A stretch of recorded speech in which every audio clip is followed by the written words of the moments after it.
Hey guys, Ballers here, back again for another daily verse. Today's daily verse will be continuing off from where we left off with the book of Matthew in our series to cover the entire New Testament, where we'll be covering Matthew chapter 5, verses 1 through 43. So yeah, let's begin.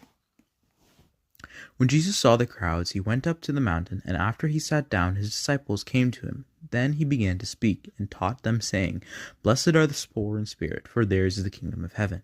Blessed are those who mourn, for they will be comforted. Blessed are the meek, for they will inherit the earth. Blessed are those who hunger and thirst for righteousness, for they will be filled. Blessed are the merciful, for they will receive mercy. Blessed are the pure in heart, for they will see God. Blessed are the peacemakers, for they will be called children of God. Blessed are those who are persecuted for righteousness' sake, for theirs is the kingdom of heaven. Blessed are you when people revile you and persecute you, and utter all kinds of evil against you falsely on my account. Rejoice and be glad, for your reward is great in heaven. For in the same way they persecuted the prophets who were before you. Salt and light. You are the salt of the earth, but if salt has lost its taste, how can saltiness be restored? It is no longer good for anything, but it is thrown and trampled underfoot. You are the light of the world. A city built on a hill cannot be hid. No one, after lighting a lamp, puts it under the bushel basket, but on the lampstand, and gives it light to all in the house. In the same way, let your light shine before others, so that they may see your good works, and give glory to your Father in heaven. The law and the prophets. Do not think I have come to abolish the law of the prophets.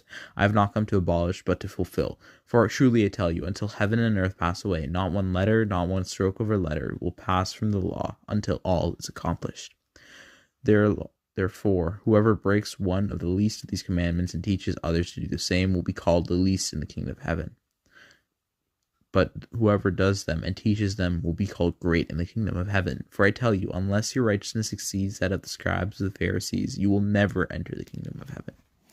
Concerning anger. You have heard that it was said to those in ancient times, You shall not murder, and whoever murders shall be liable to judgment. But I say to you that if you are angry with a brother or sister, you will be liable to judgment. And if you insult a brother or sister, you will be liable to the council. And if you say, You fool, you will be liable to hell of fire. So when you are offering your gift at the altar, if you remember that your brother or sister has something against you, leave your gift before the altar and go first be reconciled with your brother or sister. And then come and offer your gift. Come to terms quickly with your accuser while you're on the way to court with him. Or your accuser may hand you over to the judge, and the judge to the guard, and then you will be thrown into prison. Truly I tell you, you will never get out until you have paid every last penny. That's it for part 1. See you in part 2.